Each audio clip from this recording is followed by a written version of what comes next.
ஜஸாக்குமுல்லாஹு கைரம் வ அஹ்ஸனல் ஜஸா. அல்லாஹ் ரப்பல் ஆலமீன் ஹஜ்ரத் பிரதரி அவர்களுக்கு சிறந்த நற்கூலியை வழங்குவனாக. அவருடைய இல்மிலே, அமலிலே, பண்புகளிலே அல்லாஹ் ரப்பல் ஆலமீன் சிறப்பான பரக்கத்தை செய்து வைப்பானாக. அவர்கள் எந்த செய்திகளை எல்லாம் சொன்னார்களோ அவைகளை எல்லாம் சரியாக விளங்கி சொல்லியதை விட சிறந்த முறையில் அமல் செய்யக்கூடிய நன்மக்களாக அல்லாஹ் நம்மை ஆக்கி வைப்பானாக. இந்த நிகழ்ச்சியின் அடுத்த கட்டமாக நமது இந்த பயணத்தின் 2 பகுதிகளில் ஒரு பகுதியான உம்ராவை பற்றி, உம்ராவுடைய சிறப்புகள், உம்ராவுடைய தன்மைகள், இவைகளை எல்லாம் பற்றி சிறந்த முறையில் மௌலானா சமியுல்லா அவர்கள் நமக்கு முன்னால் உரையாற்றுவார்கள்.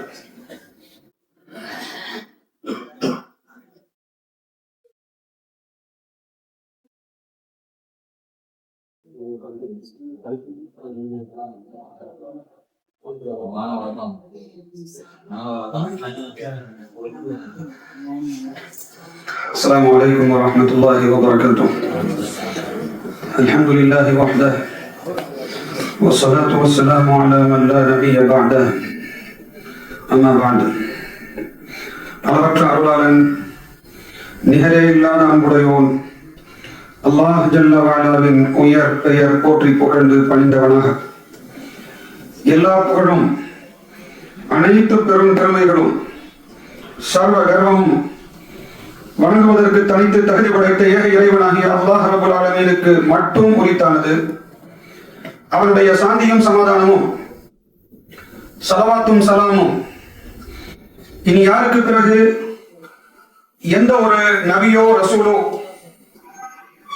எந்த ரீதியிலும் எப்போதும் வரப்போவதில்லையோ அப்படிப்பட்ட அல்லாஹ் ஜல்ல வஅலாவின் இறுதி தூதராகிய முஹம்மது ரசூலுல்லாஹ் ஸல்லல்லாஹு அலைஹி வஸல்லம் அவர்கள் மீதும், அவர்களோடு வாழ்ந்து உயர்ந்த சஹாபா பெருமக்கள், அன்னாரது மேன்மை மிகு குடும்பத்தார், அவர்கள் விட்டு சென்ற நல்வழி பெறலாமல் வாழ்கின்ற இனி வாழப் போகும் நல்லடியார்கள் அனைவர் மீதும் என்றென்றும் நிலையாக நிலைத்திருக்கிறது. பெருமதிப்பிற்குரிய அல்லாஹ்வின் விருந்தாளிகளே, அல்லாஹ்வின் விருந்தாளிகள் என்று உங்களை நான் அழைப்பதற்கான காரணம், நம் உயிரினும் மேலான முஹம்மது ரசூலுல்லாஹி ஸல்லல்லாஹு அலைஹி வஸல்லம் அவர்கள் அல்லாஹ்வுடைய வீட்டுக்கு அழைக்கப்பட்டு வருபவர்களை பற்றி ஒரு வார்த்தையை சொல்வார்கள். அந்த பட்டயம் வேறு யாருக்கும் கிடையாது. அல்-ஹுஜ்ஜாஜ் வல் உலமாஉ வஃதுல்லாஹ். இதையெல்லாம் தெரிந்தவர்களாக நாம் செல்ல வேண்டும். நாம் யார், நாம் எந்த நிலையில் செல்கின்றோம், எதற்காக செல்கின்றோம், எந்த நோக்கத்திற்காக செல்கின்றோம் என்ற விஷயங்களை எல்லாம் முழுமையாக நாம் தெரிந்து செல்கின்ற போதுதான் நம்முடைய பயணத்தின் முழுமையான பயன்களை நாம் அடைய முடியும். மரியாதைக்குரியவர்களே, அல்லாஹ்வின் இறுதி தூதர் ஸல்லல்லாஹு அலைஹி வஸல்லம் சொல்வார்கள், அல்-ஹுஜ்ஜாஜ் வல் உலமாஉ வஃதுல்லாஹ். ஹஜ் செய்பவர்களும் உம்ரா செய்பவர்களும் இவர்கள் அல்லாஹ்வுடைய பிரத்யேகமான கூட்டத்தினர், செலக்ஷன், அல்லாஹ்வுடைய விருந்தாளிகள். எப்படிப்பட்ட விருந்தாளிகள் தெரியுமா? தஆஹும் ஃபஅஜாபூஹு. அல்லாஹு அக்பர். அந்த மக்களை அல்லாஹ் அழைத்தான். இன்விடேஷன் கொடுத்த யாரு? அல்லாஹ் கொடுத்தான். உணர வேண்டும், அல்லாஹ் எனக்கு இன்விடேஷன் கொடுத்திருக்கான். இன்னைக்கு ஒரு சீஃப் மினிஸ்டர் இன்விடேஷன் கொடுத்தா என்ன செய்வோம்?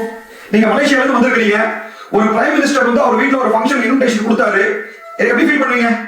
மரியாதைக்குரியவர்களே, ரப்பல் ஆலமீன் அல்லாஹ் கொடுத்திருக்கின்றான் இந்த இன்விடேஷன் என்ற உணர்வு வர வேண்டும். அல்லாஹ் எனக்கு கொடுத்திருக்கான். தஆஹும், அல்லாஹ் அவங்களை இன்வைட் பண்ணனா, ஃபஅஜாபூஹு. இந்த மக்கள் அந்த இன்விடேஷனை அக்செப்ட் பண்ணிட்டாங்க, ஏற்றுக்கொண்டார்கள். என்ன பண்ணுங்க? அல்லாஹ் அழைத்தான். அந்த அழைப்பை ஹஜ் செய்பவர்கள், உம்ரா செய்பவர்கள் ஏற்றுக்கொண்டதன் காரணமாக வந்திருக்கிறார்கள். அதுக்கடுத்து ரசூலுல்லாஹி ஸல்லல்லாஹு அலைஹி வஸல்லம் சொல்வார்கள், என்ன கிடைக்கும் தெரியுமா? இந்த அழைப்பை ஏற்று இங்க வந்தவர் என்ன தகுதி இருக்கு நமக்கு? அல்லாஹ்வுடைய இன்விடேஷன் நமக்கு கிடைப்பதற்கு நம்முடைய வாழ்க்கை சரியாக இருக்கின்றதா? நம்முடைய அமல்கள் சரியாக இருக்கின்றதா? நம்முடைய கொடுக்கல் வாங்கல் சரியாக இருக்கின்றதா? நம்முடைய குணநலன்கள் சரியாக எதுவுமே சரியில்லையே. அல்லாஹ்வுடைய தனிப்பட்ட இரக்கத்தின் காரணமாக கவலைப்பட வேண்டும், பயப்பட வேண்டும்.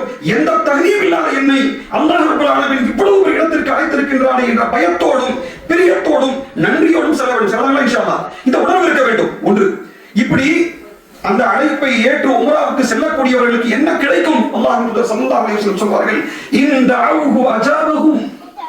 மரியாதைக்குரியவர்களே, இந்த அவுஹு அஜாபஹும், அல்லாஹ்வுடைய அழைப்பை ஏற்று பைத்துல்லாஹ்வுக்கு செல்லக்கூடியவர்களுக்கு, பைத்துல்லாஹ்வுக்கு செல்லக்கூடிய, அங்கு சென்று அமல் செய்ய போறாங்களா இல்லையா, தொழ போறாங்களா, தூங்க போறாங்களா எதுவும் தெரியாது. அங்கு சென்று விட்டார்கள், சென்று விட்டு அவர்கள் என்ன கேட்டாலும் கிடைக்கும். அவர்கள் கேட்டால் கிடைக்கும் போது அதுக்கு எப்படி விளக்கணும்னா அவர்கள் என்ன கேட்டாலும் கிடைக்கும். இன்னொரு ஹதீஸ்ல வரும் வஸஅலூஹு ஃபஅதாஹும், அவர்கள் கேட்கிறார்கள் அல்லாஹ் கொடுத்து விட்டான். கொடுப்பான் ஃபஅதாஹும், அல்லாஹ் கொடுத்து விடுகிறான். அப்படி என்ன வந்துங்க, நாம் என்ன கேட்டாலும் கிடைக்கும். வஇஸ்தஃபரூஹு ஃபகஃபர லஹும். மூன்றாவது அந்த ஹஜ்ஜுக்காக உம்ராவுக்காக செல்லக்கூடிய மக்களுக்கு கிடைக்கக்கூடிய பெரிய அந்தஸ்து, அவர்கள் மன்னிப்பு கேட்டால் அல்லாஹ் அவர்களை மன்னித்து விடுவான் இல்லை, மன்னித்து விட்டான். அந்த மன்னிப்பு எப்படிப்பட்ட மன்னிப்பாக இருக்கும் தெரியுமா? கிராமன் காத்திரின்னு கூட தெரியாது. இந்த மனிதர் இந்த நேரத்தில் இப்படிப்பட்ட பாவத்தை செய்திருக்கின்றாரா என்று கிராமன் காத்திரிக்கு கூட தெரியாத அளவிற்கு தடையெல்லாம் அளிக்கக்கூடிய சக்தி படைத்தவன் அல்லாஹ் அப்படிப்பட்ட மன்னிப்பை நமக்கு தர காத்திருக்கின்றார். மரியாதைக்குரியவர்களே, இப்படிப்பட்ட மிக உயர்ந்த பயணத்திற்காக அல்லாஹ் நம்மை தேர்ந்தெடுத்து அந்த பயணத்திற்காக செல்லக்கூடிய வாய்ப்பை இப்போது பயணப்பட்டிருக்கக்கூடிய எல்லா ஹாஜிகளும் பெற்றிருக்கின்றீர்கள். அல்லாஹ் ரப்பல் ஆலமீன் இந்த பயணத்தை அவன் விரும்பிய பயணமாக, எந்த பயணத்தை அல்லாஹ் அவருடைய பார்வையில் உம்ரா என்று சொன்னானோ, எந்த பயணத்தை அல்லாஹ் ரப்பல் ஆலமீன் தன்னுடைய வீட்டிற்கு வரக்கூடிய மக்கள் இப்படிப்பட்ட பயணிகளாக வர வேண்டும் என்று சொன்னானோ, அந்த தன்மையோடு பயணப்பட்டவர்களாக அல்லாஹ் ரப்பல் ஆலமீன் நம்ம எல்லோரையும் ஆக்கி அருள்வானாக. ஒன்று. இரண்டாவது, இப்ப நம்ம எல்லாம் குரூப்ல, வாட்ஸ்அப் குரூப்ல கிட்டத்தட்ட ஒரு மாசமா 10 நாளா 15 நாளா என்ன கொண்டு வரணும், என்ன சைஸ் பேக் கொண்டு வரணும், அந்த பேக்குடைய அளவு என்ன, எவ்வளவு லக்கேஜ் இருந்தா விடுவாங்க, எவ்வளவு விட மாட்டாங்க, நிறைய கேட்டோம். கேட்க வேண்டிய விஷயம் தான். ஆனா மரியாதைக்குரியவர்களே, அல்லாஹ் ஒரு லக்கேஜ் கொண்டு வரணும்னு சொல்றான். அந்த லக்கேஜ் கொண்டு வரதுல தான் இந்த பயணத்துடைய வெற்றியே இருக்குது. உதாரணமா அல்லாஹ் காப்பாற்றணும், இங்க இருந்து போறோம், போற வழியில பாஸ்போர்ட் காணோம், உள்ள விடுவாங்களா? இது அதை விட மோசம். அல்லாஹ் சொன்ன இந்த லக்கேஜ் இல்ல அப்படின்னா இந்த பயணம் அல்லாஹ் பாதுகாக்க வேண்டும். மரியாதைக்குரியவர்கள், அதுதான் வதஸவ்வது ஃபஇன்ன கைரஸ் ஸாதி தக்வா. நீங்கள் இங்கு வருவதற்கு முன்னால், நீங்க என்னுடைய வீட்டிற்கு வருவதாக நீங்கள் நினைத்தீர்களே ஆனால், நாடினீர்களே ஆனால், நீங்கள் தயார் செய்ய வேண்டும். என்ன தயார் செய்ய வேண்டும் தெரியுமா? தக்வா, இறையச்சம். இதை தயார் செய்துதான் வர வேண்டும். இந்த தயாரிப்பு இல்லாமல் வந்து விடாதீர்கள். அல்லாஹ்வுடைய கட்டளை. என்ன காரணம் தெரியுமா? இன்னும் ஒரு குர்ஆன் ஆயத் அல்லாஹ் சொல்வான், வமன் யுரிது ஃபீஹி பிஇல்ஹாதின் பிظுல்மின் நுஸிக்ஹு மின் அஸாபின் அலீம். மக்காவுடைய சிறப்புகளை ஏறாம தெரிஞ்சுக்கமா? ஒரு தொழுகை ஒரு லட்சத்துக்கு தொழுகை, இப்படி நன்மைகளை பல்கி பெருகி தரக்கூடிய வாய்ப்பு தன்னகத்தே கொண்டிருக்கக்கூடிய மக்கா, அதனுடைய மறுபக்கத்தை அல்லாஹ் சொல்றான், அத மாதிரி ஒரு டேஞ்சர் வேற எங்கேயுமே இல்லை. வமன் யுரிது ஃபீஹி, இந்த பூமியில் மக்காவில் வந்து ஃபீஹி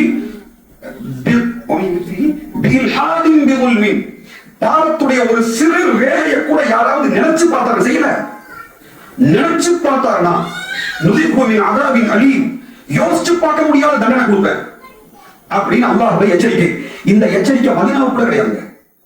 மதீனாவுல கூட ஒருத்தர் பாவத்தை செஞ்சாதான் எழுதப்படும். இங்க பாவத்தை நினைச்சாலே அபாயம் சொல்றான் அல்லாஹ் அப்படின்னா, அதுல இருந்து தப்புவதற்கு என்ன செய்யணுங்க? அல்லாஹ்வுடைய பயம் வேண்டும், தக்வா வேண்டும், இறையச்சம் வேண்டும். தக்வா என்றால் என்ன? எல்லா நிலையிலும் அல்லாஹ் என்னை பார்த்துக் கொண்டிருக்கின்றான் என்ற எண்ணம். இவ்வளவுதான் தக்வா. எதுக்கு சொல்றேன் அப்படின்னா, இந்த தயாரிப்புகளோடு தான் நாம் செல்ல வேண்டும். எஹ்ராம் எப்படி கட்டணும், மகனா எப்படி போடணும், இதெல்லாம் முன்னாடி இருந்தால் கபூலாயிரும். அசலான விஷயம் நம்முடைய பயணத்தின் ரூல் என்னவென்றால், அல்லாஹ் சொன்னார், தக்வா இறையச்சத்தோடு வாருங்கள். உங்களுடைய பயணம் எப்படிப்பட்ட பயணமாக ஆகிவிடும் என்றால், ரஜஅக யௌமி வலதத் உம்முஹு, நீங்க எப்படி திரும்புவீர்கள் தெரியுமா? ரசூலுல்லாஹி ஸல்லல்லாஹு அலைஹி வஸல்லம் சொல்வார்கள், ஹஜ்ரத் சொன்னாங்கல்ல, அன்று பிறந்த குழந்தையை போன்று எந்த விதமான பாவக்கரையும் இல்லாமல் நீங்கள் திரும்புவீர்கள் என்று ரசூலுல்லாஹி ஸல்லல்லாஹு அலைஹி வஸல்லம் சொன்னார்கள். என்றால் என்ன சொன்னாங்க? என்ன எடுத்துட்டு போகணும்? இறையச்சம், தக்வா எடுத்துட்டு போகணும். தக்வானா என்ன? அல்லாஹ் என்னை பார்த்து கொண்டே இருக்கின்றான் என்ற சிந்தனை எப்போதும் நிலையாக இருக்க வேண்டும். அவ்வளவுதான் முடிச்சுக்க. இப்ப நான் சிக்னல் நிக்கிறேன், போலீஸ்கார இதுல நிக்கிறாரு, நான் சிக்னல் கிராஸ் பண்ணுவேன், அவர் பார்க்கறாரு அப்படின்னா பண்ண மாட்டேன், ராத்திரியிலே கிராஸ் பண்ணி போயிடுவேன். இப்ப அல்லாஹ் என்னை பார்க்கின்றான் என்று நான் நினைத்தால் தப்பு செய்வேனா? செய்வான். மரியாதைக்குரியவர்களே, இன்னொரு ஹதீஸ்ல வரும், மன் ஹஜ்ஜ லில்லாஹ், யார் ஒருவர் அல்லாஹ்வுக்காக என்று ஹஜ் செய்து. இரண்டாவது தந்து விடுங்க, இந்த பயணத்தை யாருக்காக செய்றோம்? அல்லாஹ்வுக்காக மட்டும் செய்ய வேண்டும். என்னுடைய ரப்பை நான் திருப்திப்படுத்த வேண்டும். என்ன அப்படியே சுத்தணும். அல்லாஹ் நம்மை பார்த்து பேசுவான். என்னுடைய அடியார்களை பார்த்தீங்களா, பஞ்ச பாதையை சுத்துறாங்க, எதுக்காக சுத்துறாங்க? வழக்கமாக பெருமை பாராட்டி பேசுகிறான். என் ரப்பை சந்தோஷப்படுத்துறதுக்காக வந்திருக்கிறான். மன் ஹஜ்ஜ லில்லாஹ் வலில்லாஹி அலல் நாஸி ஹஜ்ஜுல் பைத். இந்த லில்லாஹ்ங்கற வார்த்தையை அல்லாஹ் ரப்பல் ஆலமீன் பிரத்யேகமாக இந்த பயணத்துக்கு பயன்படுத்துறான். தொழுகையை அல்லாஹ்வுக்காக கொடுக்கணும், ஜகாத் அல்லாஹ்வுக்காக கொடுக்கணும். அதுவெல்லாம் அங்கெல்லாம் சொல்லப்படாத அழுத்தம் ஹஜ் உம்ராக்கு வருது. என்ன காரணம்? இதில் பெருமை பகட்டு வந்து விடலாம். ஹஜ் வந்திருக்கேன், உம்ரா வந்திருக்கேன், நான் இந்த ஸ்டார் ஹோட்டல்ல தங்கி இருக்கிறேன். இல்ல, நான் அல்லாஹ்வுடைய அடிமை, எனக்கு எந்த தகுதியும் இல்லை, நான் லாயக்கற்றவன், நான் பெரும் பாவி, எதற்கும் உதவாத உதவாக்களை இங்கு வரக்கூடிய எந்த தகுதியும் இல்லாத என்று ரப்புல் ஆலமீன் அல்லாஹ் அவருடைய தனிப்பட்ட கிருபையின் காரணமாகத்தான் நீ அழைத்திருக்கிறேன் என்ற பணிவு வரணும். புரியுதுங்களா? அதுல முதல்ல தக்வா, இறையச்சம். அதுக்கு என்ன வருங்க? அல்லாஹ்வுக்காக மட்டும் செய்யக்கூடிய அந்த பக்குவம், இதுக்கு பேர் இஹ்லாஸ். வலில்லாஹி அலன்னாஸி ஹஜ்ஜுல் பைத், அல்லாஹ்வுக்காக செய்யுங்க. மன் ஹஜ்ஜ லில்லாஹ், யார் ஒருவர் அல்லாஹ்வுக்காக ஹஜ் செய்து உம்ரா இந்த பயணத்தை அல்லாஹ்வுக்காக என்று செய்து ஃபலம் யர்ஃபுஸ், அங்கு மானக்கேடான காரியங்களோ வலம் யஃப்சுக், பாவமான காரியங்களோ செய்யாமல் இருக்கிறார்களோ, செய்யாமல் திரும்புகிறார்களோ, ரஜாக யௌமின் வலதத் உம்முஹு, அன்று பிறந்த குழந்தையை போன்று பாவக்கரை இல்லாமல் திரும்புகிறார்கள். என்ன செய்யணுங்க? 3 கண்டிஷன். அல்லாஹ்வுக்காக என்ற தன்மை, மானக்கேடான காரியங்கள் செய்து விடக்கூடாது. அங்க போய் யாராவது செய்வாங்களா? அது என்ன விளக்கம் அப்படின்னா சுருக்கமாக சொல்கின்றேன். கண்களை பாதுகாக்க வேண்டும். வலம் யஃப்சுக், பாவமான காரியத்தை யாராவது செய்வாங்களா? யாராவது விட்டுடுவாங்களா? பெருசா செய்ய மாட்டாங்க. அப்ப என்ன பாதுகாக்கணும்? வாயை பாதுகாக்கணும். ரெண்டு தாங்க. கண்களை பாதுகாக்க வேண்டும், வாயை பாதுகாக்க வேண்டும். இது 3 தன்மைகளோடு வந்து விட்டோமே ஆனால் என்ன கிடைக்குங்க? எல்லா பாவமும் க்ளோஸ். 60 வருஷம், 70 வருஷம், 80 வருஷம் முடிஞ்சுதா? சைதான் சும்மா இருப்பான். இது அவருடைய உழைப்பு. என்னுடைய முதுகுல, உங்க முதுகுல, உலகத்தில் உள்ள அத்தனை மக்களுடைய முதுகுல பாவத்தை சுமக்க யாருடைய உழைப்பு? சைத்தானுடைய உழைப்பு. அது இப்படி சொடக்க போட்டா போதும் சும்மா இருப்பானா? கண்டிப்பா சும்மா இருக்க மாட்டான். அப்ப என்ன செய்வான்? ஏதாவது ஒரு ஷரத்துல மாட்டி விட பார்ப்போம். அந்த 3 ஷரத்து வந்தாலும் அது கிடைக்கும். அல்லாஹ்வுக்காக செய்யக்கூடிய தன்மை இருக்கணும், கண்ணை பாதுகாக்கணும், வாயை பாதுகாக்கணும். இது 3ல ஏதாவது மிஸ் ஆயிடுச்சுன்னா அந்த தன்மை கிடைக்குமா? அப்ப ஏதாவது உள்ள மாட்டி விட பார்ப்போம். அப்ப என்ன பண்ணுவீங்க? ரசூலுல்லாஹி ஸல்லல்லாஹு அலைஹி வஸல்லம் நீங்க ஹதீஸ் தன்னுடைய தோழர்களுக்கு சொல்வார்கள், இந்த மக்காவில் இருக்கக்கூடிய ஒவ்வொரு கண்ணிலையும் சைத்தான் இருக்காங்க. யாருக்கு சொல்றாங்க? சஹாபா பெருமக்களுக்கு. அல்லாஹ் இறுதி தூதர்ட்ட ஸல்லல்லாஹு அலைஹி வஸல்லம் நேரில் பாடம் கற்றுக் கொண்டிருந்த அந்த உயர்ந்த மக்களுக்கு, அவங்களுக்கு சொல்றாங்க, நமக்கு எப்படிங்க? கொஞ்சம் கேர்ஃபுல்லா இருந்துக்குங்க. இந்த பயணத்துல சைத்தான் சேட்டையை காட்டிடுவான். யாருக்கு? சஹாபாக்களுக்கு சொன்னது மூலமாக சொன்னார்கள். மரியாதைக்குரியவர்களே, இந்த உணர்வோடு இருக்கணும். சைத்தான் என்னை எடுக்க தயாரா இருக்கலாம். நான் மலேசியாவில் இருந்ததை விட, மதுரையில் இருந்ததை விட, சென்னையில் இருந்ததை விட இங்க என்னை ஆட்டி பிழைக்க தயாரா இருக்கிறேன். ஏன்னா இங்க அவனோட நான் போராட வந்திருக்கிறேன். அவனுடைய உழைப்பை நாசமாக நான் வந்திருக்கிறேன். என்னுடைய ரப்பை குளிர்வித்து சைத்தானுடைய உழைப்பை அழித்து நான் தப்புவதற்காக வந்திருக்கின்றேன். எங்க இருந்து? நரகத்திலிருந்து தப்பி அல்லாஹ்வுடைய அருளை பெறுவதற்காக வந்திருக்கின்றன. இந்த உணர்வு இருக்குங்க. அப்ப இந்த உணர்வு அடையணும்னா என்ன செய்யணும்? தக்குவா இருக்கணும், அல்லாஹ்வுக்காக மட்டும் செய்கின்ற என்ற உணர்வு இருக்கணும்.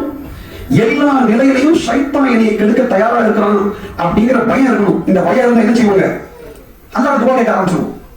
நான் உடம்பு நல்லா இருக்கிற வரைக்கும் ஆஃபியத்துக்காக துவா கேட்க மாட்டேன். ஆனா உடம்பு ஏதாவது சரியா பிரச்சனை நடக்கிறது, அல்லாஹ் வயிற்று வலிக்குது, கை வலிக்குது, துவா கேட்க பயம் வந்துருச்சு. அப்ப அந்த மாதிரி சைத்தான்கிட்ட பயம் இருக்குமே. ஆனால் அல்லாஹ் ரசூல் என்ன சொன்னாங்க? இந்த அவுஹு ஷர்த்து வச்சாங்க. இந்த அவுஹு அஜாபஹும், அவர்கள் துவா கேட்டால் அல்லாஹ் பதில் தருகிறான். வஸஅலூஹு ஃபஅதாஹும், அல்லாஹ் தருகிறான், சும்மா தர மாட்டான், கேட்கணும். அல்லாஹ் விரும்புறான். அப்ப அந்த கேட்கறத விட்டு சைத்தான் கட்டணும். இந்த பயணத்துல முக்கியமான காரியம் துவா. அல்லாஹ்வை கேட்கிறது, அல்லாஹ்வை கேட்கிறது. அல்லாஹ்விடம் கேட்பவர்களுக்கு, அல்லாஹ்கிட்ட கேட்கக்கூடிய பக்குவத்தை அதிகரித்துக் கொள்பவர்களுக்கு என்ன கிடைக்கும் தெரியுமா? உலகத்துல மற்றவங்கள்ட்ட கேட்கக்கூடிய சூழல் ஏற்படாது. நன்றாக கவனித்துக் கொள்ளுங்கள். மற்றவர்களிடம் தேவையாக கூடியவர்களுடைய ஒரு பொதுவான தன்மை என்னவாக இருக்குமே, ஆனால் அவர்கள் அல்லாஹ்விடம் குறைவாக கேட்பவர்களாக இருப்பார்கள். இதை சைத்தான் கேட்பான். நீங்க சென்னையில கேட்கறத விட, மலேசியா மதுரையில கேட்கறத விட அங்க போய் கேட்டா பவர்ஃபுல்லா இல்லையா? அங்க உங்களுக்கு ஓபன் சீட் கொடுத்து என்ன கேட்டாலும் கிடைக்கும் கொடுத்துட்டாங்க. அப்ப அங்க சைத்தான் சும்மா இருப்பானா? மறதியை கொண்டு போடுவோம், டக்கு தொழுது போயிடலாம். மரியாதைக்குரியவர்களே, இந்த தன்மைகள் தக்குவா, அல்லாஹ் பயந்தவர்களாக செல்ல வேண்டும். அப்படின்னா என்னங்க? மீண்டும் சொல்கின்றேன், அல்லாஹ் என்னை எப்போதும் பார்த்துக் கொண்டே இருக்கின்றான் என்ற நிலை சதாவும் இருக்கணும். தாவத்தை விட்டு தப்பிச்சுவோம். இரண்டாவது, அல்லாஹ்வுக்காக மட்டும் செய்யக்கூடிய தன்மை என்னன்னா, எந்த ஒரு காரியம் செஞ்சாலும் நான் இப்படி செஞ்சா அல்லாஹ் சந்தோஷப்படுவானா, நான் இன்னும் தொழில் போல சந்தோஷப்படுவானா, அல்லது இன்னும் வேற சந்தோஷப்படுவானா? ஒவ்வொரு நிலையிலும், ஒவ்வொரு அசைவிலும் அல்லாஹ் நான் என்ன செய்தால் சந்தோஷப்படுவான் என்று நினைத்தான் இருக்கணும். இரண்டாவது. மூணாவது, கண்ணை பாதுகாத்துக்கணும், வாயை பாதுகாத்துக்கணும். உம்ராவுடைய பயணி அவ்வளவுதான். உம்ரா உடைய அமல்கள், உம்ராவுடைய அமல்கள் ரொம்ப எல்லாரும் அடிக்கடி போனவங்க தான். 7 முறை காபாவை சுத்தணும். அந்த காபாவை சுத்துறதுக்கு பிறகு 7 முறை சை செய்யணும். சஃபாவுக்கு மர்வாவுக்கு இடையில ஓடணும். உம்ரா முடிஞ்சிருச்சு. இது ஒரு மெக்கானிக்கல் உம்ரா. இவ்வளவுதான். அதனுடைய அந்தரங்க தன்மைகள் ரூஹானியத். அல்லாஹ் எதை உம்ரா என்று ஆக்கினான், அல்லாஹ்வின் இறுதி தூதர் ஸல்லல்லாஹு அலைஹி வஸல்லம் அவர்கள் எந்த அமல்களை எந்த அசைவுகளை உம்ரா என்று சொன்னா சும்மா சொன்னா போதுமா? அது வேற சொல்றாங்க. மரியாதைக்குரியவர்களே, இப்ப உம்ராவுடைய ஒரு சில பொதுவான சட்டங்கள், உம்ராவுடைய ஒரு சில பொதுவான சட்டங்கள் நம்ம அதை உம்ராவுடைய சட்டங்கள் இன்ஷா அல்லாஹ் உம்ரா போகக்கூடிய ஹாஜிகளுக்கு மிஸ்ர்ல ஈத்ல வச்சு விளக்கமாக சொல்லப்போம். சுருக்கமாக இதனுடைய தொடர்ச்சியாக ஒரு சில விஷயங்கள் உங்களோடு பகிர்ந்து கொள்கிறேன். ஏன்னா இந்த பயணத்துல நான் வரல, ஒரு சகோதரர் அண்ணன் வராங்க. அதனால நீங்க இன்ஷா அல்லாஹ் எனக்கு ஞாபகம் வச்சுக்கிறேன். என்னுடைய பேர் சமீபுல்லா. எனக்காக துஆவை உங்களோட நாடுகின்றேன். ஏன்னா நீங்க எல்லாம் ஓபன் செக் எடுத்துட்டு போறீங்க, வள்ளி எவ்வளவு வேணா ஃபீல் பண்ணிக்கலாம். அங்க டெபாசிட் பண்ணாம வந்துட்டே இருக்கும். அதுல ஒரு 2-3 செக் எங்களையும் போட்டு விட்டுருங்க, எனக்கு தேவை இருக்கு. மரியாதைக்குரியவர்களே, இப்ப என்னன்னா, இப்ப உம்ராவுடைய பொதுவான சட்டம், நம்ம இஹ்ராம் அணிவோம். இஹ்ராமுடைய சட்டங்கள் சொல்லி தரப்படும். இஹ்ராமுக்கு முன்னால குளித்துக் கொள்வது சொல்லி இப்ப எல்லாத்தையும் ஒரே நேரத்துல சொன்னா ஞாபகம் வச்சுக்க முடியாது. அதனால இஹ்ராம் கட்டுவோம். இஹ்ராம் கட்டிட்டு மக்காவுக்கு போயிடுவோம். மக்காவுக்கு போகும்போது மிகுந்த அச்சம் கொண்டவர்களாக செல்ல வேண்டும். எல்லா விதமான தன்மைகளையும் வெளியே விட்டு நான் அடிமை, அங்க போய் நின்றுட்டு நான் எவ்வளவு பெரிய முதலாளி தெரியுமா, நான் எவ்வளவு பெரிய அதிகாரம் இருக்கு தெரியுமா, நான் எவ்வளவு பெரிய அறிவாளி ஆலிம்சா தெரியுமா, நான் எதற்கும் உதவாக்கரை, அதுதான் அடிமைத்தனம், எனக்கு எந்த தகுதியும் இல்லை, அல்லாஹ் சரணடைஞ்சோம். மரியாதை இந்த தன்மையோடு செல்வோம். சென்று அந்த உம்ரா செல்வதற்கு முன்னால் நம்ம ரூம்ல ரிலாக்ஸ் பண்ணிட்டு ரெஸ்ட் எடுத்துட்டு ஒழு செஞ்சுட்டு, ஏன்னா சோப் போட்டு பிடிக்க முடியாது. இஹ்ராமுடைய நிலையில நீங்க வாசனை தருவீங்கலாம் யூஸ் பண்ண முடியாது. அந்த விளக்கெல்லாம் சொல்லுவாங்க எடுத்து. இந்த நிலையில நம்ம என்ன செய்வோம், ரூம்ல ரெடி ஆகி இன்ஷா அல்லாஹ் குரூப்பா போவோம். போகக்கூடிய சமயத்துல முதலாவதாக காபத்துல்லாவுக்கு போவோம். காபத்துல்லாவுக்கு பள்ளிவாசலுக்குள்ள போகும்போது ஒவ்வொரு முறையும் ஏத்திகாஃபுடைய நியத் வச்சுக்கணும். ஏத்திகாஃபுடைய நியத் வச்சுக்கிட்டீங்க அப்படின்னா உங்க மீட்டர் ஓடிட்டே இருக்கும். நீங்க உட்காந்துருந்தாலும் மீட்டர் ஓடும், படுத்திருந்தாலும் மீட்டர் ஓடும், நீங்க எந்த வேலையும் செய்யாம சும்மா உட்காந்து மீட்டர் ஓடும். இது எக்ஸ்ட்ரா. இந்த நன்மைகளை எங்க தெரியும் அப்படின்னா, கியாம நாளையில தராசு இட போடும்போது தெரியும். நமக்கே தெரியாம ஏதாவது செஞ்சிருப்போம், அதெல்லாம் வேலையை காட்டும். ஒரு நன்மைக்காக அடையக்கூடிய பயங்கரமான நாள். மரியாதைக்குரியவர்களே, இதெல்லாம் பள்ளிவாசலுக்கு செய்யக்கூடிய, உலகத்துல எந்த பள்ளிவாசலுக்கு போனாலும் இந்த முறையை ஃபாலோ பண்ணிக்கிறேன். ஏத்திகாஃபுடைய நியத் வைத்தவர்களாக பைத்துல்லா அந்த மஸ்ஜிதுல் ஹராமுக்குள்ள நம்ம போவோம். போய் முதலாக வாழ்க்கையில் யார் காபாவை பார்க்கிறார்களோ அவர்கள் முதலாக கேட்கக்கூடிய துவா அங்கீகரிக்கப்படுகின்றது என்பதாக வருகிறது. ஆனா அதனுடைய விளக்கம் என்ன தெரியுமா, நீங்க ஒவ்வொரு முறையும் காபத்துல்லாஹ் போய் அடுத்த தொடங்கணும். அது என்ன விளக்கம் அப்படின்னா, நீங்க காபாவை பார்க்கும் போதெல்லாம் நீங்கள் கேட்கக்கூடிய துவா கபூலாகிட்டே இருப்பாங்க. அல்லாஹ் ரொம்ப ரோஷக்காரன், அல்லாஹ் ரொம்ப ரோஷக்காரன். என்னுடைய அடியானுடைய கைகளை வெறுமனே திருப்பி அனுப்புவதை அல்லாஹ் கேட்கப்படும். அப்ப நம்ம என்ன செய்யணுங்க, நிறைய துவா அங்க என்ன நம்ம பார்க்கிறோம், குறைபாடுகள் என்ன பார்க்கிறோம் அப்படின்னா, மெக்கானிக்கல் உம்ரா செய்யறாங்க. என்ன போறாங்க, பிஸ்மில்லாஹ் அல்லாஹ் அக்பர் 7 சுத்து, அப்புறம் 2 ரக்காத் தொழுவது, அப்புறம் டக்குனு ஒரு சம்சம் குடிக்கிறது, அப்புறம் போய் உம்ராவுடைய மெக்கானிக் ஒரு நிமிஷம் ஆச்சு, வெறும் 1 நிமிஷம் தான். பிஸ்மில்லாஹ் அல்லாஹ் அக்பர் உம்ராவை தவாஃப் ஆரம்பிக்கணும். ஒவ்வொரு சுத்துக்கு பிஸ்மில்லாஹ் அல்லாஹ் அக்பர் சொல்லணும், அப்புறம் 2 ரக்காத் தொழணும், சம்சம் குடிக்கணும், சஃபாவுக்கு வரணும், கொஞ்ச நேரம் துவா செய்யணும், மர்வாவுக்கு போகணும், மீண்டும் 7 கூட சுத்த முடிச்சு வச்சா உம்ரா. இது உம்ரா மெக்கானிக்கலா முடிச்சிருக்கணும். இது உம்ரா மரியாதைக்குரியவர்கள் துவா தான் உம்ரா. அப்ப என்ன செய்யறோம், முதல் சுத்து நம்ம உள்ளுக்குள்ள வரோம். காபாவை பார்த்தவுடன் நம்ம எத்தனை தடவை வாழ்க்கையில பார்த்திருந்தாலும், எத்தனை முறை பார்த்திருந்தாலும் நீண்ட நேரம் துவா செய்ய முடியாது. எனக்காக துவா செய்யுங்க இன்ஷா அல்லாஹ். நீண்ட நேரம் துவா செய்யுங்க. துவா செய்து விட்டு அந்த உம்ராவுடைய தவாஃபை ஆரம்பிப்பதற்கு முன்னால் ஆண்கள் என்ன செய்வாங்க அப்படின்னா, அவனுடைய ரைட் ஷோல்டர் எக்ஸ்போஸ் பண்ணுவாங்க. இந்த ரைட் ஷோல்டர் இதுல பெரும்பாலும் நடக்கக்கூடிய தவறு என்ன அப்படின்னா, ஆண்கள் ரூம்லயே அதை எக்ஸ்போஸ் பண்ண ஆரம்பிச்சாங்க. தவறு. நீங்க பெரும்பாலும் பாப்பீங்க, மக்களோட சகஜமாவே மக்கள் அந்த ரைட் ஷோல்டர் திறந்துருப்பா, அப்படி திறக்க கூடாது, நல்லதில்ல. ஏன்னா அங்க பெண்கள் எல்லாம் இருக்கக்கூடிய அந்த இடம் அல் ஹயா நிஸ்ஃபுல் ஈமான், வெட்கம் என்பது ஈமானில் பாதி என்றார்கள். அங்க நிறைய பெண்கள் இருப்பாங்க, லட்சக்கணக்கான பெண்கள் இருப்பாங்க. நம்ம கையெல்லாம் ஒரு சங்கோஜமான விஷயம் தான் அது.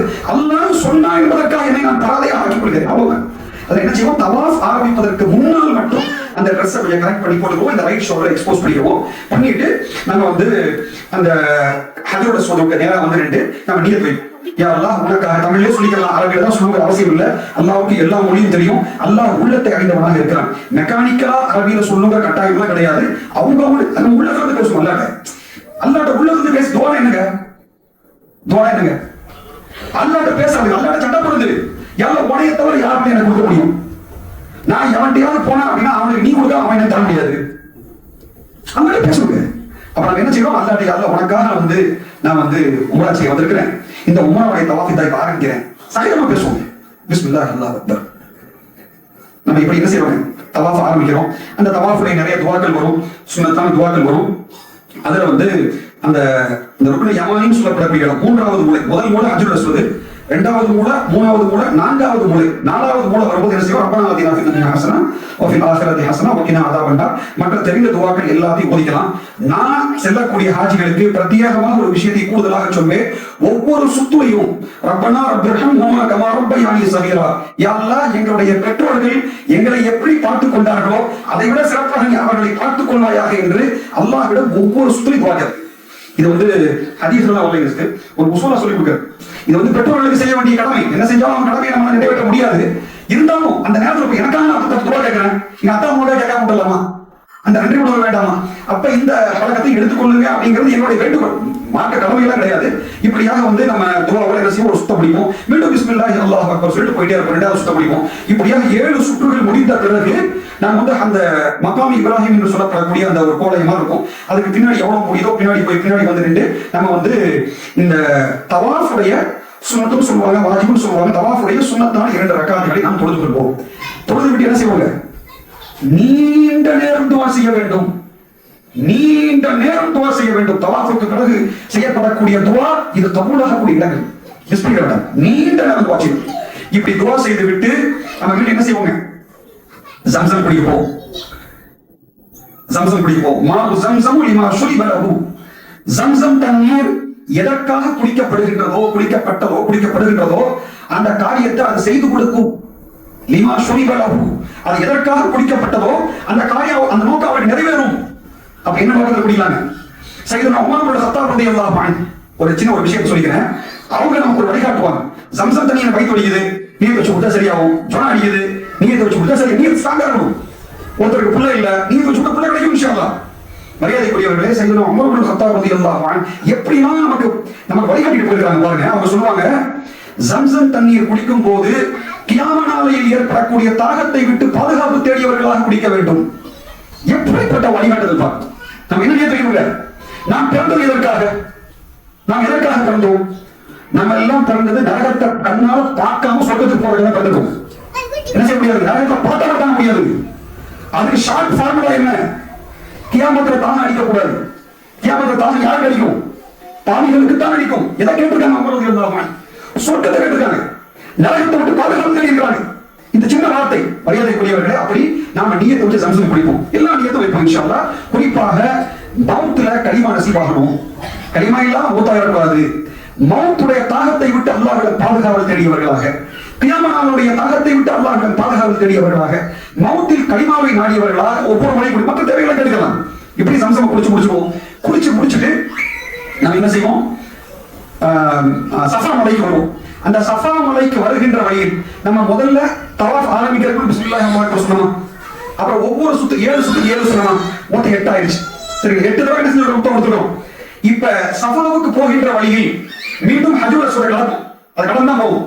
மீண்டும் அங்கு நின்று ஒரு பிஸ்மில்லாஹி அல்லாஹ் அக்பர் செய்து கொள்வது சுன்னத்தான காரியமாக இருக்கிறது. இதை பெரும்பாலும் யாரும் செய்யறதில்லை. 99% மக்கள் செய்யறதில்லை. நாம் சுன்னத்தான காரியங்களை வாழ்க்கையில் தேடி தேடி செய்வோமையானால் அதுல கிடைக்கக்கூடிய பெரிய பாக்கியம் என்ன தெரியுமா? அல்லாஹ் நம்முடைய ஹராமோடு பாதுகாத்தாங்க. நம்ம சுன்னத்தை ஹலால் இல்ல, அல்லாஹ் ஃபர்லான காரியங்கள் எல்லாம் செஞ்சுதான் ஆகணும். நாம சுன்னத்தான காரியங்களை தேடி தேடி பழகி செய்யக்கூடிய பழக்கத்தை உண்டாக்கி கொள்வோமையானால் அல்லாஹ் இந்த உலகத்தில் கொடுக்கக்கூடிய வெகுமதி ஹராமை விட்டு அல்லாஹ் பாதுகாத்து விடுகின்றான். மரியாதைக்குரியவர்களே, இப்படி அந்த சுன்னத்தை நம்ம செய்வோம். 9வது முறை பிஸ்மில்லாஹி அல்லாஹு அக்பர் என்று சொல்லியவர்களாக நாம துஆ ஓதியவர்கள் சஃபா மலைக்கு செல்வோம். சஃபா மலையில் அங்க போய் பிஸ்மில்லாஹ் அல்லாஹ் தவறு எழுதியே போட்டுருக்காங்க. இப்ப அங்க ஒரு பெருங்கூட்டம் கிட்டத்தட்ட 50% மக்கள் பிஸ்மில்லாஹ் சஃபா அங்க கிடையாது. அங்க என்ன செய்யணும் அப்படின்னா தக்பீர் ஓதணும், கலிமா ஓதணும், தஸ்பீஹ் செய்யணும். நீண்ட நேரம் தஸ்பீஹ் செய்யணும். செய்து விட்டு நீண்ட நேரம் துஆ செய்யணும். தஸ்பீஹ், தஹ்லீல், தக்பீர், துஆ, இந்த 4 காரியங்களை ரொம்ப நிம்மதியா செய்யணும். நம்ம எந்த மாதிரி இடத்தை தேர்ந்தெடுத்துக்கிறோம் அப்படின்னா, நம்ம எங்க நின்றா யாருக்கு இடைஞ்சல் இருக்காதோ, எங்க நின்றா போலீஸ்காரங்களை எப்படி சரியாக மாட்டானோ, நம்ம ஒரு சில இடங்களில் காபா தெரியும், காபா தெரியக்கூடிய நிலையில் நின்று நீண்ட நேரம் இந்த காரியங்களை செய்துவிட்டு நாம் மர்வாவை நோக்கி செல்வோம். இப்ப மர்வாவை நோக்கி நம்ம போகக்கூடிய நேரத்துல இடையில அந்த பச்சை கலர் விளக்கு போட்டுருப்பாங்க. இடையில பச்சை கலர் விளக்கு போட்டிருப்பாங்க. அந்த விளக்கு இருக்கக்கூடிய இடத்தில் ஆண்கள் வேகமாக ஓடி கிடக்கும், பெண்கள் ஓட மாட்டார்கள். மரியாதைக்குரியவர்களே, இங்கு ஒரு விஷயத்தை நாம் விளங்கிக் கொள்ள வேண்டும். மக்களுடைய நகரம் உருவான சுருக்கமான வரலாறு தெரியுமா? மக்காவுடைய நகரம் உருவான சுருக்கமான வரலாறு ஒரு பெண்மணியுடைய இரண்டு வார்த்தை. அம்மா ஹாஜரா ரலியல்லாஹு பலஸ்தீன் போறீங்க. அம்மா ஹாஜரா ரலியல்லாஹு அன்ஹா பலஸ்தீன்ல இருந்து இப்ராஹிம் அலைஹிஸ்ஸலாம் கருத்து கூட அடிக்காத பிள்ளை. அல்லாஹ் சொன்னாங்கறதுக்காக கொண்டு வந்து பாலைவனத்துல விடுறாங்க. விட்டுட்டு இப்ப காபா இருக்கக்கூடிய இடத்துக்கு பக்கத்துல விடுறாங்க. விட்டுட்டு சந்தோஷமா பேசிக்கிட்டே வந்திருக்காங்கல்ல, திருப்பி பார்க்காம போறாங்க. எப்படிப்பட்ட இடங்க? புல் பூண்டுகள் கூட இல்லாத இடம், ஒதுங்குவதற்கு நிழல்கள் இல்லாத இடம், அடுத்த ஒரு மணி நேரத்தில் உயிர் வாழ்வதை தண்டுகள் இல்லாத இடம். அந்த இடத்துல விட்டுட்டு திரும்பி பார்க்காம அந்த அம்மா கட்டிட்டு இருக்கும். பெரிய அதிர்ச்சி, பயங்கரமான அதிர்ச்சியோடு அழுதுகிட்டே பின்னாடி போறாங்க. யாருக்கு பின்னால? கணவருக்கு பின்னால. விட்டுட்டு போறீங்களா? என்னன்னு சொல்லிட்டு போங்க. சற்று ஏறக்குறைய 2-3 கிலோமீட்டர். இன்னைக்கு குதையில ஒரு மலை இருக்கு, ஜபல் குதா என்ற பெயர் கிதாபுல வருது. இன்னைக்கு அங்க வந்து சம்சமுடைய பிளான்லாம் வச்சிருக்காங்க. மக்காவுடைய பெரிய பார்க்கிங் இருக்கு, குதை பார்க்கிங் இருக்கு. அந்த குதை மலை வரை அழுது கொண்டே வருகிறார்கள். அங்க வந்துதான் கேட்கிறாங்க, ஒரு கால் இது அல்லாஹ்வுடைய கட்டளையா இருக்குமோ? அந்த மாதிரி அப்படி ஸ்ட்ரைக் ஆகுது. அல்லாஹ் அதிகமாக பிஹாதா, அல்லாஹ் உங்களை இப்படி கட்டளை இட்டானா? அல்லாஹ் உங்களை இப்படி கட்டளை இட்டானா? அதுக்கு இப்ராஹிம் அலைஹிஸ்ஸலாம் தலையாட்டுகிறார்கள். பதில் சொல்லல, இவ்வளவுதான். அதுக்கு அந்த அம்மா அவ்வளவு பயங்கரமான அந்த நிலை, கையில கழுத்து கொண்டிக்காத பிள்ளை, மனித சஞ்சாரமே இல்லாத அந்த இடம், உறங்குவதற்கு புல் பூண்டு, குர்ஆனுடைய வசனம், புல் பூண்டுகள் கூட கிடையாது. அந்த நேரத்தில் அல்லாஹ்வின் மீது அந்த அம்மாவுக்கு இருந்த அசைக்க முடியாத நம்பிக்கை. அந்த அம்மா அந்த கணவர்கிட்ட சொல்றாங்க, இப்ராஹிம் அலைஹிஸ்ஸலாம்ட்ட, இதன் லன் யுதையன அல்லாஹ், அல்லாஹ் உங்களுக்கு இப்படி கட்டளை இட்டானா? அல்லாஹ் அதினக பிஹாதா, அல்லாஹ் உங்களுக்கு இப்படி கட்டளை இட்டானா என்று கேள்வி கேட்டு இப்ராஹிம் அலைஹிஸ்ஸலாம் ஆமாம் என்று சொல்ல, அந்த பயங்கரமான நிலையில் அல்லாஹ் மீது சற்றும் நம்பிக்கை, முழுமையான நம்பிக்கை கொண்டவர்களாக, எந்த விதமான சந்தேகம் இல்லாதவர்கள் அம்மா சொன்னாங்க, இதன் லன் யுதையன அல்லாஹ், அப்படியா? அல்லாஹ் எங்களை ஒரு நாளும் கைவிட மாட்டான். எப்படி நம்பிக்கை தருவீங்க? மரியாதை ஒரு பெண்களுடைய 2 வார்த்தை. அப்படிங்கிறது என்ன தெரியுதுங்க? அல்லாஹ்வின் மீது எல்லா நிலையிலும் அசைக்க முடியாத நம்பிக்கை கொண்டவர்களாக நாமும் ஆக வேண்டும். அல்லாஹ் நமக்கு தௌஃபீக் செய்வானாக. இப்படியாக நம்ம மர்வால ஓடணும், சஃபாவுல இருந்து மர்வாவுக்கு ஓடணும். இதெல்லாம் எதனால ஓடணும்? மரியாதைக்குரியவர்கள் ஒரு சின்ன குடும்பங்க, ஒரு கணவன், ஒரு மனைவி, ஒரு குழந்தை, வரலாறு எல்லாருக்கும் தெரியும். அந்த மூவரும் ஒரு சிறு குடும்பம். அந்த மூவரும் அல்லாஹ்வின் மீது எல்லா நிலையிலும் அவர்கள் வெளிப்படுத்திய பிரியம், வெளிப்படுத்திய நம்பிக்கை. இதனுடைய விளைவு அல்லாஹ் என்ன ஆகணும் தெரியுமா? அவங்க என்னெல்லாம் செஞ்சாங்களோ அதை நம்ம அனைவர் மீதும் அல்லாஹ் கடமையாக்கி விட்டார். மரியாதைக்குரியவர்களே, அம்மா ஹாஜரா ரலியல்லாஹு அன்ஹா கணவன் இங்க விட்டாருங்க, புதைமலை பக்கத்துல விட்டுட்டு போயிட்டாரு. இந்த அம்மா அல்லாஹ் எனக்கு போகாம திரும்பி எங்க விட்டாங்க? மீண்டும் காபா என்ற இடத்துக்கு கணவன் எங்கு விட்டாரோ அதே இடத்துக்கு அந்த அம்மா வந்துட்டாங்க. வந்துட்டு ஒண்ணு இல்ல, தண்ணி இல்ல, குழந்தை அழுகுது, தண்ணி தேடி ஓடுறாங்க. ஓட நமக்கு எல்லாம் தெரியும். அந்த ஓடக்கூடிய அந்த ஓட்டை எதுக்காக ஓடுறாங்க? அதெல்லாம் இபாதத்தா? இல்ல. ஆனால் மரியாதைக்குரியவர்களே, அல்லாஹ்வின் மீது அவர்கள் கொண்டிருந்த பிரியமும் நம்பிக்கையும் அல்லாஹ் ரப்பல் ஆலமீன் அதன் மீது வணக்கமாக ஆக்கிவிட்டார். நம் மீது மட்டுமல்ல, அவருடைய இறுதி தூதர் ஸல்லல்லாஹு அலைஹி வஸல்லம் அவர்களும் உம்ராவும் ஹஜ்ஜும் செய்த போதெல்லாம் அந்த கடமையை செய்தார்கள். அவர்களும் கடமையாகிறது. மரியாதைக்குரியவர்களே, இப்ப நம்ம என்ன செய்வோம்? மர்வாவுக்கு ஓடுவோம். இப்ப இந்த உணர்வை எல்லாம் அசை போட்டவர்களாக சிலர் ஏதோ இந்த ஏசிக்குள்ள ஓடுறோம். அது செருப்பு போட்டு நடக்கிறாங்க, செருப்பு போட்டு நடக்கிறாங்க, ஷூ போட்டு நடக்கிறாங்க. அந்த காட்சிகள்லாம் நம்ம பார்க்கிறோம். முடிஞ்ச வரைக்கும் அவாய்ட் பண்ணிக்கிறது நல்லது. புனிதமான இடங்கள் நம்ம உடம்புல உருண்டாமல் நமக்கு தகுதி எல்லாம் கிடையாது. நம்ம வந்து முடியாதவங்க செருப்பு போட தப்பல்ல, முடிந்தவர்கள் செருப்பு அவாய்ட் பண்ணிக்கிறது நல்லது. நம்ம மர்வாவுக்கு போறோம். இப்படியாக வந்து மீண்டும் சஃபாவுக்கு வருவோம், மீண்டும் மர்வாவுக்கு போவோம். இப்படியாக நம்முடைய 7வது சுற்று மர்வாவில் முடிவடைந்து விடும். அதற்கு பிறகு நாம் அங்க நீண்ட நேரம் துவா செய்வோம், நீண்ட நேரம் துவா செய்வோம்.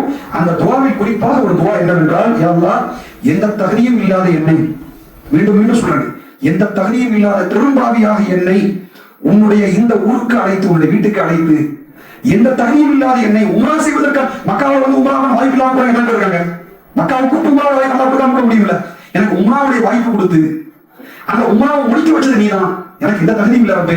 அதனால நீ கொடுத்த இந்த வாய்ப்பை கூட வீணடித்தவனாகத்தான் உன் முன்னால் நான் கையெழுத்தி இருக்கிறேன். நான் நல்லபடியா உம்ரா செஞ்சேன்னா உன்னை சொல்றதுக்கு இல்ல, நான் வீணடிச்சுட்டு தான் நிக்கிறேன். உன்ட கூலி தான் கேட்கல, உன்ட யாசகமா கேட்கிறேன்.